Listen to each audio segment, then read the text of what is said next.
Following on the 11th of October, Member States' positive opinion on the reform agendas that were submitted by Albania, Kosovo, Montenegro, North Macedonia and Serbia, the Commission will now, as a next step, be in a position to proceed with the formal approval of the reform agendas. You've heard the President. This will obviously be done shortly. And in parallel, the Commission will conclude facility and loan agreements with each of the 5 partners.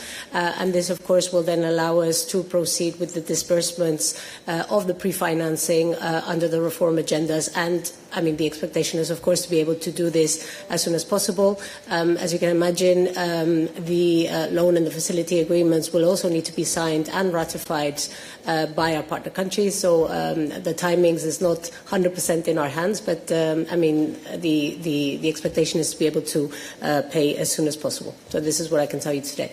This precondition will be assessed by the Commission closer to the date of the payment, so just before, ahead of the payment, and we will be, of course, taking into account the role and the contribution of the EAS to this effect.